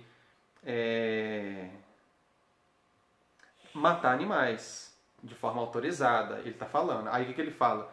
No caminho das atividades materiais, existe uma regulamentação para matar as vacas. Se tal morte for feita sob orientação das escrituras, aí o caso está falando, o Alcorão fala, não tem pecado. E a gente vê que existe isso mesmo dentro do Alcorão. Os muçulmanos eles seguem isso que é chamado de halal, né? O halal é, digamos assim, é a forma, digamos, auspiciosa, a forma correta, segundo o dharma deles, de você sacrificar um animal. Você sacrifica o animal, tem todo um modo de você matar o animal para você consumir a carne dele, mas tem que ser feito dessa maneira. Da mesma forma que a gente vê que existia esses termos também dentro do judaísmo, certos animais você pode comer, certos animais você não pode comer, e esse animal tem que ser morto assim, assado. Dentro do Alcorão a mesma coisa. Fala lá, você tem que cortar a jugular, cortar o pescoço desse animal numa forma de meia-lua, cortar a artéria dele de uma vez, a faca tem que estar bem afiada, ele não pode sofrer para que não haja uma descarga de... Como é que chama? Não é hormônios, não, o quê? Eu tinha até anotado isso. Enzimas, para fazer com que as enzimas não passem para a carne e aí não contamine a carne. Esse animal ele não pode ver um outro animal sendo morto na frente dele para que ele não sofra antecipadamente. A pessoa tem que ser uma pessoa que tem que estar em sã consciência, tem que ser uma pessoa crente, tem que ser um muçulmano maior de idade, responsável, pode ser, aí fala, pode ser um judeu também, pode ser um cristão que esteja em sã consciência também. E antes de matar esse animal, o que você tem que fazer? Você tem que cantar o nome de Allah. Porque é Allah que deu a vida, você vai cantar para ele para tirar a vida daquele animal para você se alimentar. Aí ele fala, assim, é basicamente isso, né? Pode ser que tenha passado algum detalhe aqui, que eu não lembro, né? Mas as principais que eu me lembro são isso. Ele fala, não, diante disso, desse sistema, você pode matar o animal. Isso é permitido pelos Shastras, né? Ele fala, né? Pelos meus Shastras, pela minha escritura. Então isso é autorizado. Essa é a forma chamada halal. Se você não faz assim, você vai cometer pecado. O pecado é chamado de haram, aquilo que é proibido, né? Que é segundo os preceitos, aquilo que não está seguindo o Dharma, aquilo que vai fazer com que você ocorra numa atividade ímpia, ou que você peque, né? Um tipo de pecado, né? Vai acarretar um mau karma na nossa linguagem, né? Então fala, esse é o modo que você tem, né? Você pode matar esses animais. Esse é o preceito das escrituras. Então, aí o que ele faz? Ele vai desafiar Chaitanya. Ele fala assim, como um erudito, né? O caso falou com Chaitanya. Aí ele fala assim com Chaitanya, nas suas escrituras védicas existe uma injunção para matar uma vaca. Com base nessa injunção, grandes sábios realizaram sacrifícios envolvendo a matança de vacas. E aí então ele pega, assim, ele acha que ele vai pegar o Sr. Chaitanya no calcanhar de Aquiles, né? E isso aí mostra o que? Mostra que o Kasi, ele conhece os Vedas, ele conhece alguns princípios dos Vedas, então ele é uma pessoa que não é uma pessoa boba, é uma pessoa conhecedora dos textos sagrados, da tradição, da cultura, né? Ele é uma pessoa culta. Então ele fez com que o diálogo deles alcançasse um outro patamar. Beleza, eu entendo minhas escrituras, mas eu também sei que na sua tradição, nas suas escrituras, eu conheço um pouco delas também. E eu sei que no passado houveram vários sacrifícios de animais que envolveu o quê? Que envolveu o sacrifício de vacas. Vocês mataram vacas, vocês ofereceram vacas em sacrifícios nos seus rituais sagrados, chamados Agnihotras, né? Então vamos ver como é que foi isso aí, na verdade, né? Então, assim, se isso ocorreu de fato, o que ele estava fazendo? Então, o Chaitanya, né? O Chaitanya estava querendo mostrar para ele um ponto, aí ele estava ali com esse argumento, ele achou que ele ia meio que desmoralizar o Chaitanya. Ele falou, não, vocês também fazem isso, então você não tem moral para falar isso comigo, né? Isso seria um tipo de hipocrisia, né? Se você estiver falando isso comigo, porque vocês também faziam isso. Existem preceitos nas suas escrituras que falam para você oferecer uma vaca em sacrifício também. Aí o Sr. Chaitanya vai, beleza, né? Aí o que o Sr. Chaitanya fala? Bom, na verdade, os Vedas prescrevem claramente que as vacas não devem ser mortas jamais. Portanto, todo hindu, todo seguidor dos Vedas, seja ele quem for, não mata a vaca jamais. Então, o Sr. Chaitanya, justamente ele colocou a vaca como uma mãe no princípio da conversa para mostrar que a vaca é um animal muito especial, que os Vedas falam que a vaca é uma mãe e dentro do contexto védico, a vaca ela deve não só ser respeitada como protegida. A gente vê que um dos dharmas do Vaishya, do comerciante, é que um dos principais dharmas para ele é proteger as vacas. E o kshatriya, o governante, ele tem que ser responsável por proteger todos os seus cidadãos. E os animais, os vegetais também são cidadãos do reino. E eles protegem esses animais também, eles são responsáveis. E se a vaca é uma mãe, ele tem que proteger uma mãe. Todo ser humano que tem uma mãe, de alguma forma tem o dharma de proteger ela. E se a vaca é considerada uma mãe, todo mundo tem o dever de proteger sua mãe. Então a vaca ela não deve ser morta jamais, em tempo algum, por nenhuma pessoa. Esse é o preceito dos Vedas. Se você tiver que matar um outro animal, algum animal, você mata outro. A vaca não, né?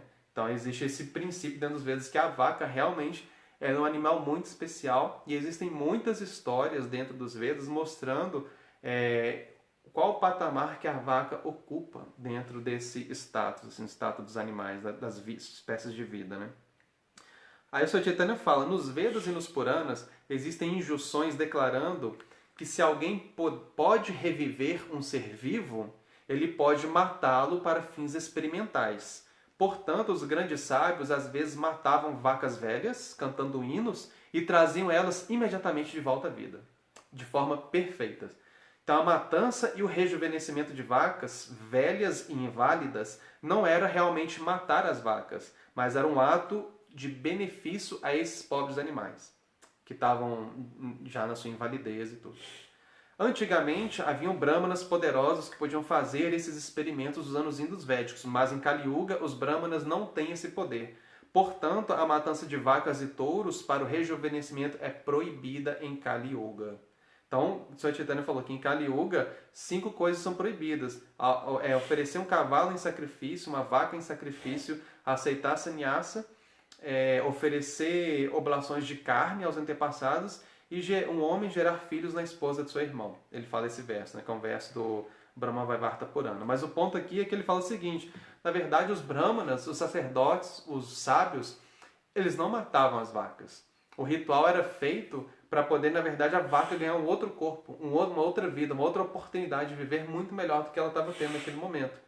Então, um sábio, que era uma pessoa pura, uma pessoa santa, quando o ritual dele, para mostrar a pureza dele, a pureza do ritual dele, mostrar como realmente aquilo que ele estava fazendo realmente era sagrado, ele pegava a vaca, uma vaca inválida, uma vaca velha, e trazia ela para o ritual, colocava ela ali no sacrifício e imediatamente aquela vaca era revivida num outro corpo, num corpo novo.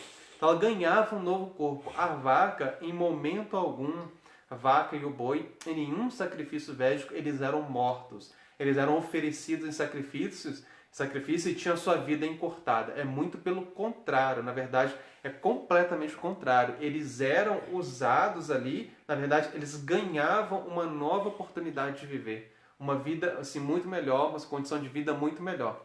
Então não existe dentro dos Vedas nenhum sacrifício, nenhuma matança de vacas nem de boi. Quando existe a menção falando, existe o Gomeda, né, que é sacrifício que envolve vacas e bois, é exatamente isso.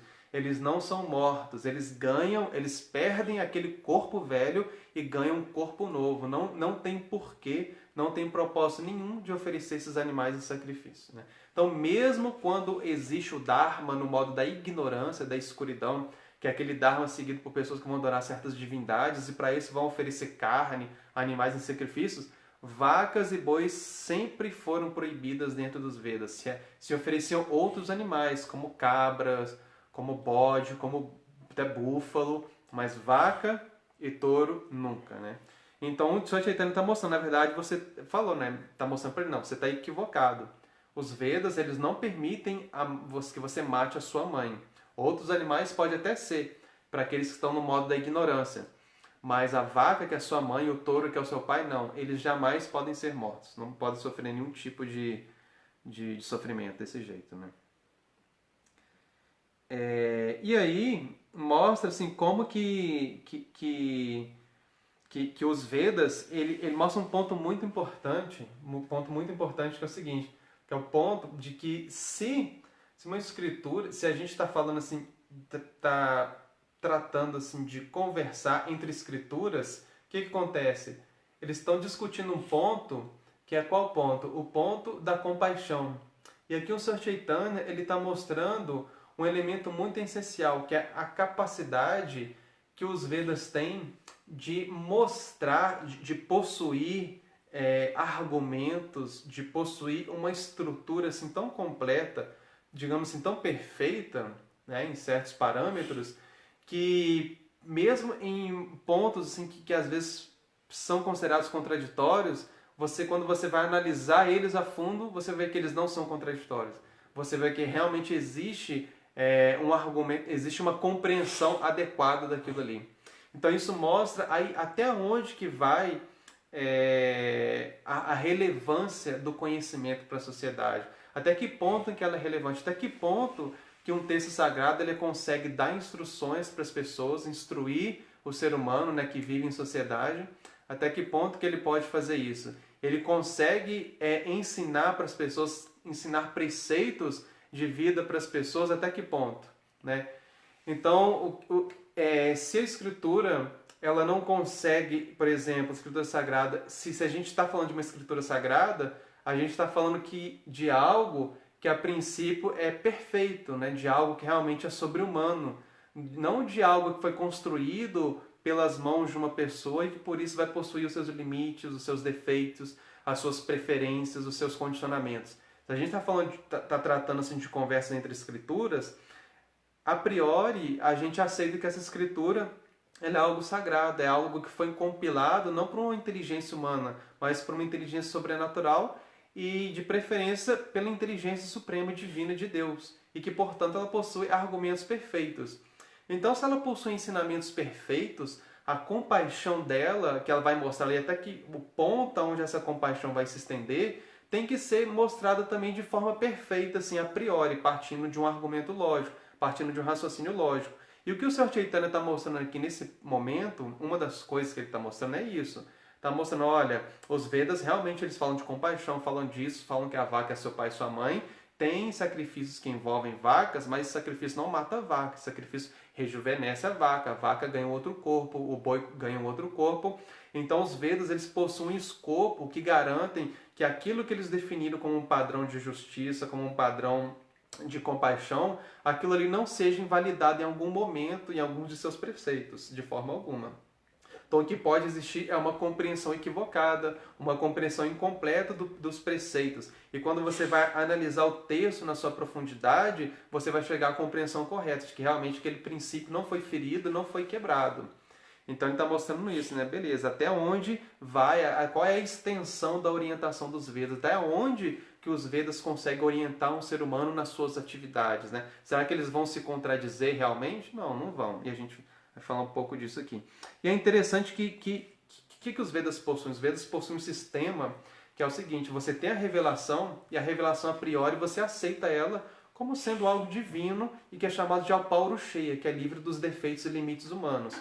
Para você entender isso, o que acontece? Você naturalmente você tem que fazer uso da sua razão, né? Você tem que entender isso na sua mente, tem que entender isso de forma lógica, tem que ser razoável para você. E para isso você tem um amparo de quem? Você tem o amparo dos sadhus, que são os grandes sábios, e você tem o amparo de quem? Tem o amparo do guru, do mestre espiritual, que pode te orientar de uma forma mais direta, de uma forma mais pontual. Então você aprende com os sábios e os sadhus a entender os princípios das escrituras. E a partir do que as escrituras revelam, você entende o caráter, a natureza de um sábio e de um guru também.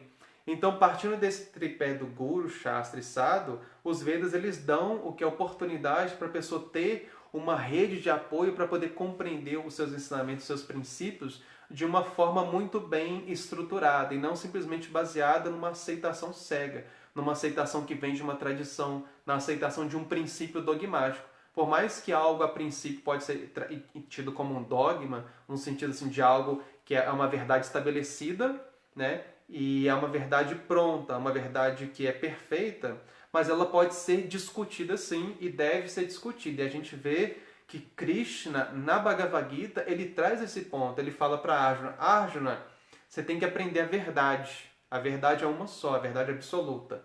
E como que você aprende essa verdade? Você aprende essa verdade discutindo essa verdade com uma pessoa que conhece essa verdade. Se você quer aprender a verdade, beleza. O princípio védico é que a verdade está nas escrituras, estão nos textos sagrados. Os sábios, os grandes santos, místicos, os gurus, eles seguem essas escrituras, todos eles. Todos os avatares que vieram, eles falaram escritura, falaram de acordo com essas escrituras que já existiam, seguiram esses princípios, tiveram seus gurus, se orientaram pelos sábios também e mostraram toda essa interdependência que tem entre eles. O que Krishna faz quando ele vem como um avatar? Ele também valida essas três fontes de conhecimento. O guru, os shastras e os sábios. O mestre espiritual, as escrituras e os sábios. Ele valida tudo isso, faz uso deles também. E na própria Gita ele fala, você tem que aprender a verdade, Arjuna, se aproximando de uma pessoa que conhece essa verdade, conhece esses ensinamentos, conhece as escrituras. E como que você vai aprender dele? Você vai questionar. Você chega perto dele com humildade e questiona e pergunta aquele conhecimento espiritual. Tenta entender, tenta escrutinar aquele conhecimento, ele tira suas dúvidas, pode fazer todos os questionamentos, desde que você faça com sinceridade, querendo entender, e não para desafiar, e não simplesmente para querer mostrar algum tipo de defeito. Se você for uma pessoa sincera, faça todas as perguntas que você tiver que fazer, não deixe dúvidas, porque a função do conhecimento espiritual é o quê? É libertar a pessoa da ignorância, né? Então, o conhecimento espiritual, se ele não vai libertar a pessoa da ignorância, o que ele vai fazer? Ele vai servir para coisas materiais, fazer a pessoa aprimorar o seu karma, conseguir boas condições de vida, conseguir poderes místicos, conseguir uma consciência elevada, tentar se libertar do sofrimento desse mundo. Mas para conseguir de fato essas coisas de forma perene, tudo isso, mesmo uma condição de vida material assim pacífica e que proporciona felicidade, a pessoa tem que se libertar da ignorância e tem que entender, se libertar da ignorância de si mesma, entender que ela é uma alma espiritual, né?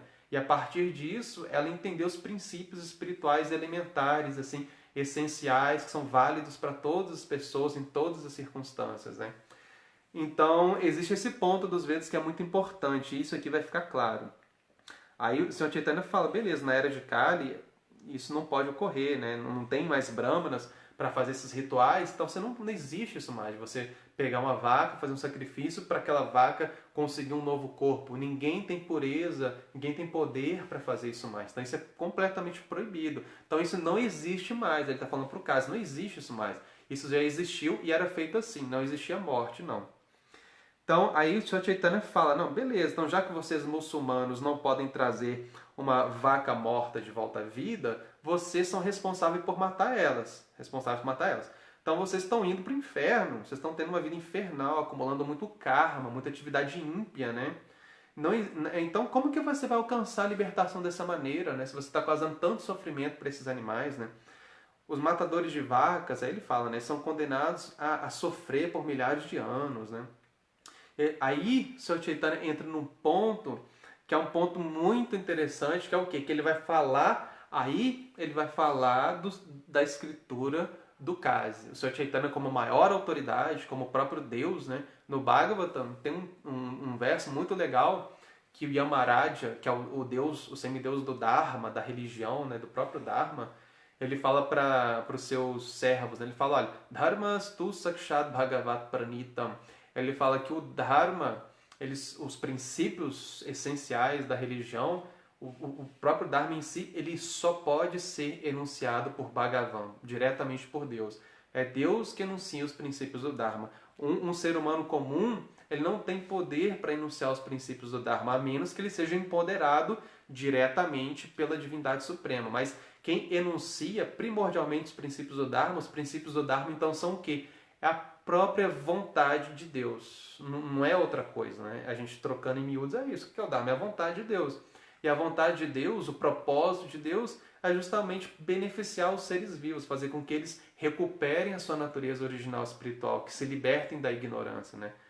Então, aí o Sr. Chaitanya fala o seguinte, existem muitos erros e ilusões nas suas escrituras. Os seus compiladores, não conhecendo a essência do conhecimento, deram ordens que eram contra a razão e o argumento. Então ele está falando o quê?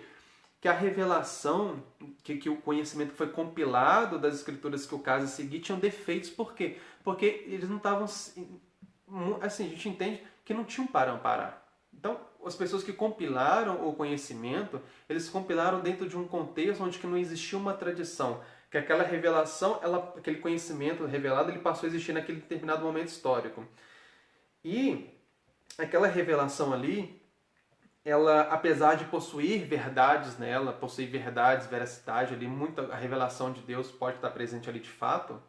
Agora, vão existir pontos naquele textos ali que foram elaborados por seres humanos que possuem defeitos. Então, eles não conseguiram, não eram pessoas que vinham de uma tradição, não existia uma tradição daquele conhecimento espiritual anteriormente, para que eles pudessem se basear nesse conhecimento, nessa tradição, para poder, quando fossem compilar esses textos, eles terem a base dessa tradição, desses sábios, desses gurus, para poder compilar aquele conhecimento das escrituras de forma adequada, sem erros, né? Como acontece nos Vedas. Nos Vedas você tem os sábios, você tem o guru e tem um monte de escritura, são vários textos védicos.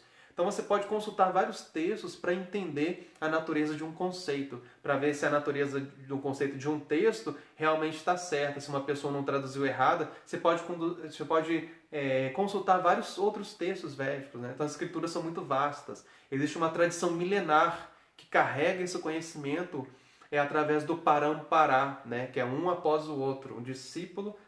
O mestre passa para o discípulo, que vira o mestre, que passa para o seu discípulo e por aí vai.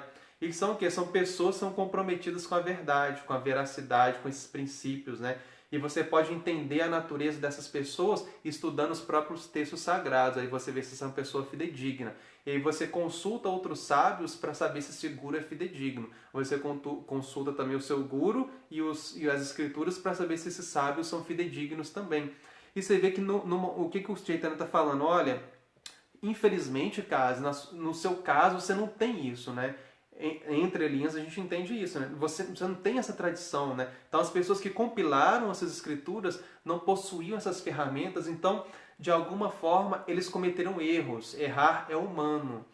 E se a escritura, se você vai se basear na escritura você vai ter a escritura como ponto de referência para onde você vai basear o seu comportamento, seus princípios de vida, seus valores, então você tem que tomar algum tipo de cuidado nas suas escrituras, porque existem erros, existem ilusões que atrapalharam as pessoas que compilaram esse conhecimento. Ele foi compilado de forma imperfeita. Não foi um conhecimento completamente perfeito, existem erros. E aí vem esse ponto até onde que uma escritura ela é capaz de orientar um seguidor dela acerca de certo princípio que ela está estabelecendo como verdade. Até onde se estende, até onde aquilo ali consegue abarcar a vida de uma pessoa. Que nível de detalhes que aquilo ali é capaz de abarcar. Aqueles preceitos conseguem ser explicados até qual nível de profundidade. Então a gente vai ver que às vezes vai ter um princípio em certa escritura que vai ser um princípio muito genérico, muito geral, que não vai ter uma explicação muito elaborada sobre aquilo. E muitas vezes a gente vai ver que existem princípios que não são princípios eternos, que não são princípios que dizem respeito à essência da natureza do Dharma, a essência da natureza da alma. São princípios que às vezes foram trazidos pela tradição para dentro do conhecimento religioso, mas eram um conhecimento ou valores que diziam respeito a uma cultura, a uma época, que numa cultura seguinte, numa época seguinte, aquilo ali pode não ser mais suficiente para explicar o mesmo valor. A mesma forma de enxergar um princípio numa geração seguinte a forma de enxergar um princípio comum pode ter mudado. Então a gente vê que existe isso ao longo da história. Por exemplo, a gente vê na história do cristianismo que durante um tempo os negros não tinham alma. E aí se os negros pudessem virar bons cristãos, então se dizia, não, sim, eles possuem alma, eles possuem realmente, eles são capazes de se tornar conscientes de Deus, não possuem alma. Aí foi lá e carimbaram, não, os negros têm alma. Aí dentro da religião chegou um tempo que índios também não tinham alma. Não, se índios conseguiam virar bons cristãos, beleza, vamos aqui assinar um decreto, carimbar. Não, eles têm alma. Então a gente vê que existem princípios, existem certos preceitos das escrituras que eles mudam com o tempo. Então isso mostra que a escritura tem o quê? Tem falha na escritura. Infelizmente isso que acontece. Às vezes o conhecimento ele não é completamente 100% perfeito, mas isso pode ser um grande problema, porque isso é um indício de que podem existir muitos outros defeitos, né? Então como que você vai fazer para entender a profundidade desses princípios se baseando nessas escrituras, né? Tem que existir uma sinceridade muito grande dos seguidores, uma pesquisa muito profunda da época, da cultura em que aquele conhecimento surgiu, como que esses preceitos foram se moldando ao longo da história, tentar entender o que é eterno, o que é essencial, o que é transcendental, o que é circunstancial, o que é cultural, o que é mundano, né? Tem que tentar entender todas essas coisas diferentes para as pessoas poderem chegar no ponto quando elas se depararem diante de um conceito, de um princípio ali da escritura, ela poder entender, não, isso aqui foi um princípio circunstancial, que hoje em dia não se aplica mais. Ou, não, a escritura não conseguiu realmente, assim, chegou num ponto em que realmente os preceitos aqui desse texto sagrado ele não consegue dar uma resposta satisfatória. Então, ou você se contenta com aquilo, ou você vai buscar, de repente, alguma outra referência, ou vai tentar entender com a ajuda de alguém aquilo ali, etc. E aí você vai ter que admitir de alguma forma que não, realmente existe um limite aqui. Realmente o texto sagrado foi capaz de me ensinar até aqui. Mas ela realmente, eu vi que esse preceito ele só foi exposto até esse ponto, e realmente ela não abarcou esse outro, ou não existe um olhar mais profundo sobre esse preceito aqui. Então existe um limite, às vezes existe defeito, e o Sr. Chaitanya está mostrando isso diretamente para o cara, está falando, olha, a sua escritura, infelizmente, ela foi composta, ela foi escrita por pessoas que tinham erros, então existem muitos erros e ilusões nas suas escrituras, e você tem que reconhecer isso. Então eu estou te mostrando isso a partir desse princípio. Tá vendo aqui até onde o conceito de compaixão é abarcado, até onde que os Vedas conseguem abarcar esse princípio de compaixão? Ele abarca todo mundo, porque é um princípio universal, essencial. Porque parte de qual princípio? O princípio de que todo ser vivo ele é uma alma espiritual eterna e é igual. Todo ser vivo possui uma alma que é essencialmente igual a qualquer alma de qualquer outro ser vivo. Então todos merecem compaixão, todos merecem respeito. Então os Vedas eles partem de um princípio universal, de um princípio absoluto para poder colocar compaixão. E o seu texto não, o seu texto está partindo de um princípio relativo, de que dependendo de certo tipo de circunstância, você pode tirar uma vida de um animal sim para poder se alimentar sem considerar a natureza desse animal, por exemplo, né? E aqui ele está falando do animal que era considerado a própria mãe e o pai dele, né? Que é a vaca e o boi. Então, beleza. É isso. Aí Chaitanya fala. Aí, depois que o Kasi ouve isso, a gente terminando aqui, ele fala, olha, ele não conseguiu apresentar nenhuma palavra. Aí o Kasi aceitou. Ele fala o seguinte, meu querido Nimai, tudo que você disse é verdade. As nossas escrituras foram desenvolvidas apenas recentemente e certamente não são lógicas e filosóficas. Tem muitos erros de imprecisão. Eu sei que as nossas escrituras estão cheias de imaginação e ideias erradas, mas, por ser muçulmano, aceito esses preceitos pelo bem da minha comunidade, apesar de você não aprovar esse comportamento meu. O raciocínio... Aí ele fala assim, coisa engraçada, né? O raciocínio e os argumentos dos comedores de carne nas escrituras não são muito sólidos, concluiu o Kasi. Né? Então, assim, se uma pessoa está querendo... uma pessoa que come carne, ela vai e escreve um texto, e às vezes ela vai escrever vai compilar o texto e ela vai fazer, de repente, alguma interpolação para poder, nessa interpolação, de repente, no texto sagrado, permitir que exista o consumo de carne, né? Fala, não, esses argumentos desses comedores de carne dentro dos textos sagrados não são muito sólidos e você acabou de desconstruir esse argumento com apenas uma coisa muito simples que você falou. O Chaitanya podia dar, assim, argumentos filosóficos incríveis. E, assim, imagina, né? O Sr. Chaitanya é a fonte de todos os Vedas, fonte do Vedanta, né? Então, dos Upanishads, imagina o que Chaitanya podia falar para ele. Ele fala uma coisa tão simples, né? Tão fácil compreensão, assim, trouxe ele para a realidade, ele usou um argumento, assim, foi muito didático. Chaitanya falou uma coisa que ele podia compreender com facilidade e que ao mesmo tempo ia chamar ele para a responsabilidade daquele preceito moral e ético, né? Ia fazer com que ele enxergasse isso dentro da vida dele de forma prática, de forma ilustrada, não ia ser difícil de entender.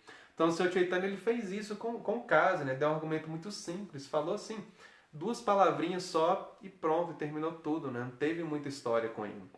E aí o Kasi aceitou, realmente, né? Falou, olha, minhas escrituras foram desenvolvidas recentemente, não existia uma tradição, as pessoas que escreveram esses textos realmente tinham suas falhas, ele admitiu tudo isso. Então é interessante como que nisso o que acontece, o Kasi, ele mostra também essa sinceridade, ele fala, mas eu aceito isso pelo bem da minha comunidade. Então o Kasi, ele revela essa mentalidade que ele tinha e fala, eu aceito, eu estou seguindo essa tradição, essa religião, porque isso é parte da minha cultura, do meu povo. E a gente vê que existe esse tipo de pensamento, né, na sociedade.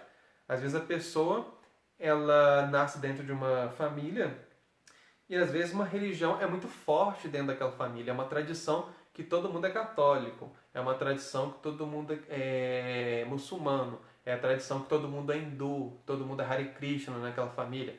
E a pessoa, às vezes, ela é levada a aceitar aquela religião pelo bem-estar com aquelas pessoas, para não causar nenhum tipo de distúrbio, para não abalar a fé daquelas pessoas, de repente, com seus questionamentos.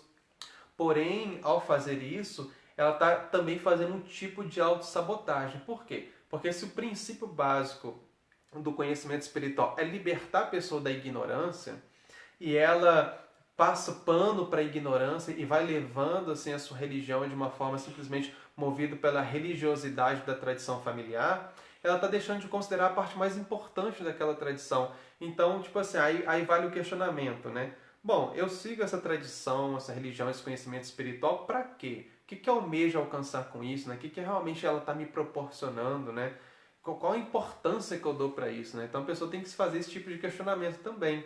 Se ela realmente é uma pessoa que está interessada na transcendência ou está interessada na religiosidade, está interessado ao pertencimento, né? Eu pertenço a esse grupo, né? Então tem um sentimento de pertencimento que de repente vai suprir algum tipo de necessidade que ela tem ali psicológica, um tipo de carência, por ela estar fazendo parte de um grupo, né, agora, e aquilo ali para ela de repente é o suficiente. Mas se uma pessoa está interessada em realmente se libertar da ignorância, se ela vê algum tipo de problema, naturalmente ela vai ter que questionar. Ela vai chegar nas fontes que podem dar uma resposta para ela adequada. E se aquela tradição não for capaz de realmente dar uma resposta adequada para ela, a coisa mais razoável que ela vai ter para fazer é o quê? Não, se eu entendo que existe uma única verdade absoluta, eu vou procurar outras fontes de conhecimento que podem me dar um conhecimento, uma resposta mais satisfatória, mais completa, mais coerente com os próprios princípios essenciais do Dharma, né, da vida espiritual. Então aqui o caso fala, não, eu estou preso pelas amarras da minha tradição, da minha família. Então por isso que eu sigo esses textos, aqui ele revela a sua mentalidade, né? Então é isso, né? Concluindo, ele admite isso. Eu anotei um monte de coisa aqui, né? Eu sabia que não ia dar tempo de falar, mas é isso, né?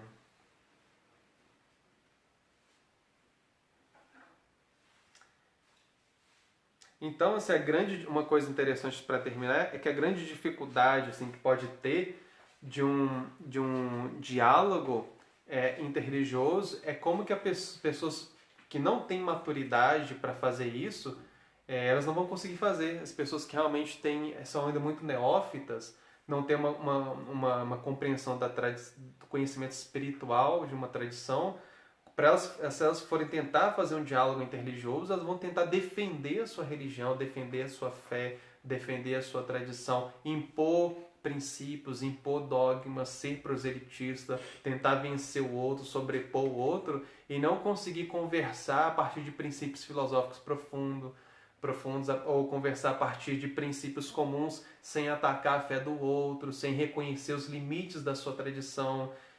Então, às vezes, pode ser uma coisa muito delicada. Se isso for feito por pessoas maduras, tudo bem. E eles vão conseguir evitar cair, tocar em pontos que vão ser delicados ali e vão conseguir conversar sobre pontos que são comuns, que são universais para todas as pessoas. Mas para isso vai precisar de maturidade. Se eles não tiverem uma maturidade, não lidar com conhecimento espiritual, com uma estrutura psicológica e filosófica profunda, o tiro pode sair inclusive pela culatra, né? Pode gerar muitos problemas isso, se a pessoa não tiver um preparo para isso, né? E aí o Chaitanya, assim, terminando, aí o Kasi aceita a derrota dele, né, digamos assim, fala, não, realmente você está certo, as nossas escrituras têm muitas falhas, como você falou aí, realmente eu aceito isso.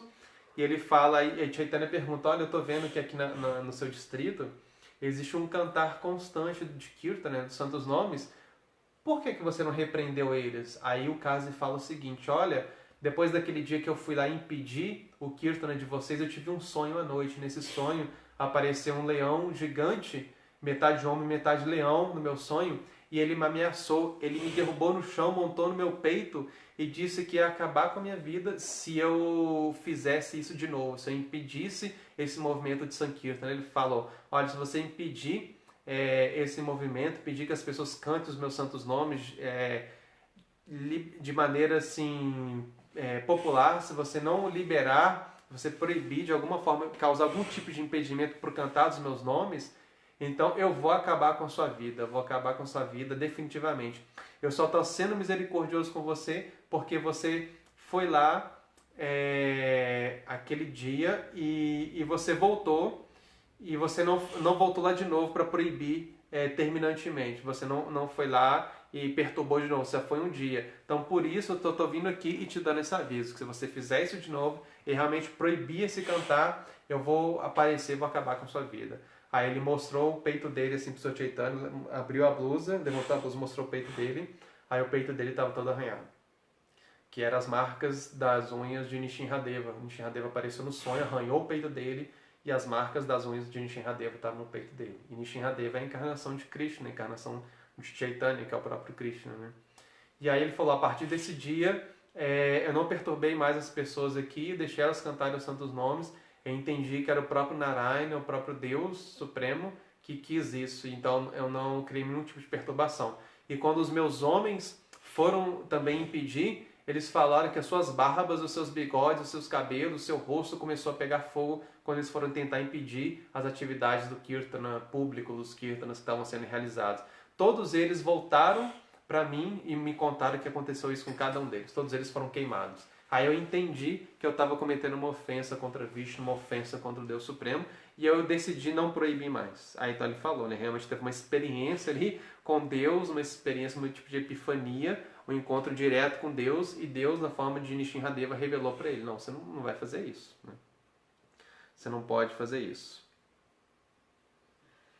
E aí ele falou, né, um monte de coisa que aconteceu, que os mandantes dele iam e viam as pessoas cantando Hari, cantando Krishna, cantando Rama, cantando um monte de todos os nomes, e eles ficavam brincando, falando com eles e tal, e todos eles ficavam vibrando o santo nome de Hari, o nome de Krishna, e o Chaitanya falou, olha, pelo simples fato de você ter me contado essa história e cantado o nome de Krishna, o nome Hari e o nome Rama várias vezes, você foi completamente purificado e agora todos os seus pecados foram anulados, né? Então, simplesmente por você ter cantado o santo nome de maneira inocente aqui na minha frente, me relatado com sinceridade, com pureza, com a consciência adequada aqui, com a sua consciência sincera, você ter falado esses santos nomes diante de mim, com esse nível de consciência, agora suas atividades ímpias foram aniquiladas e você está completamente livre delas, né? E aí ele foi completamente purificado, recebeu a bênção de Chaitanya naquela hora. Então, depois disso, o que aconteceu? O caso, ele ficou emocionado, ele teve um êxtase, assim, ele começou a chorar e o Senhor Chaitanya abençoou ele, né? E aí depois disso, ele falou para o Senhor Chaitanya, foi só pela sua misericórdia eu entendi que você é o próprio Narayana, o próprio Deus dos Vedas, né? Só por sua misericórdia que eu consegui fazer isso, né? Aí depois disso, o que o Senhor Chaitanya fala? Ele fala assim, ó, preciso de um favor seu, você deve prometer que esse movimento de Sankirtana nunca mais será controlado, pelo menos no distrito de Nadia. Aí ele disse, o Kazi, para todos os descendentes que nascerem na minha família, na minha dinastia no futuro, eu dou essa advertência grave. Ninguém jamais deve impedir o movimento de Sankirtana. Aí o Chaitanya levantou, todo mundo levantou gritando Hari, Hari, né, começaram a cantar. E aí o pessoal foi embora, né, todo mundo ficou feliz. E existe o túmulo, acho que até no túmulo do Kazi, lá na Índia, né? É um fato histórico mesmo isso. Tem lá ele falando, acho que é no túmulo dele mesmo, não tenho certeza absoluta, se é no túmulo que fala lá, tem algum lugar que fala isso, que tem esses dizeres falando, com esse decreto dele, falando, ó, as minhas gerações, ninguém nunca mais vai impedir esse movimento de Sankirtana de acontecer de maneira pública, etc, etc. Né? Então, eu não sei se é no túmulo dele que está gravado isso, mas tem isso lá, né? Gravado. Então, isso ficou registrado ao longo da história. E essa então foi a conversa, assim, bem simples assim, de Chaitanya com o Kazi, né? Não tem nenhum mistério demais, foi algo simples, mas que por trás tinham muitos pontos profundos. Na verdade, tinham anotado um monte de coisa para falar, mas imagina, né? Ia ter que dividir em 2 aulas. Então a gente terminou por aqui e é isso. No final das contas deu tudo certo. Deixa eu ver se tem alguma pergunta aqui, comentário. Parece que tem uma aqui da Mayara, ela está falando assim, abandone todas as modalidades de religião e renda-se a mim. Tem a ver com esse verso, certo?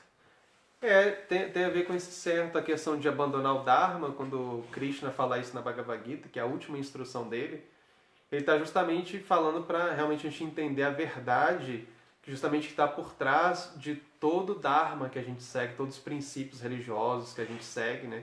A gente não deve se apegar,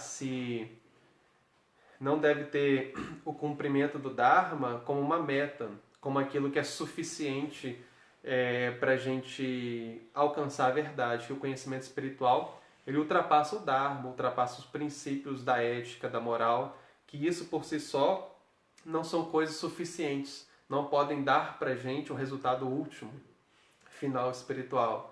Krishna fala, a verdade, Arjuna, você tem que se abrigar em mim. Você não tem que depender do Dharma. Você não deve se abrigar no Dharma achando que o Dharma que vai te dar isso. Você tem que entender que eu que te dou isso. Você segue o Dharma, porque os Dharmas são princípios que a gente tem que seguir para entender a minha ação nesse mundo, o meu desejo nesse mundo, como eu ordeno, como eu controlo esse mundo, para as coisas poderem dar certo de forma harmônica, de forma justa. Então todo mundo segue o Dharma isso, para fazer parte do meu plano. Mas o Dharma não é independente, o Dharma depende de mim. Então você tem que ter a mim como a meta e não o Dharma como a meta. Assim, em meias palavras é isso mesmo. Que relacionado com o que o Chaitanya, nas entrelinhas, falou para o Kazi. Falou isso mesmo. Falou, olha, o Dharma tem defeitos, pode ter defeitos, às vezes, o Dharma. Às vezes, alguns princípios do Dharma são sociais e são circunstanciais. Então, os Vedas, eles dão esse tipo de alerta também. Isso que é interessante, né? Até onde que os preceitos dos Vedas são capazes de dar estrutura para o ser humano pensar a sua vida, para o ser humano estruturar a sua vida com base nos princípios que ele coloca, né? Então os Vedas eles fornecem ferramentas muito extensas, né? Fornecem ferramentas para a pessoa pensar, questionar e entender as questões que são circunstanciais e essenciais também. Isso que mostra toda a complexidade, toda a grandiosidade do conhecimento védico, né? Muito interessante. Então é isso, né, pessoal? Vamos terminar aqui então. Obrigado a todo mundo que participou aí, que assistiu, ficou aí até agora. Então foi muito legal falar sobre esse diálogo aqui de Chaitanya com Kazi, muito bom mesmo. E semana que vem a gente vai falar de outro diálogo, vamos decidir essa semana. Então, amanhã, 8h30 da manhã, tem o dia D com Dhira, Chaitanya. E 19h30 tem o estudo da Bhagavad Gita, capítulo 7, com Nrsimhananda. Então é isso. Então, boa noite, Hare Krishna.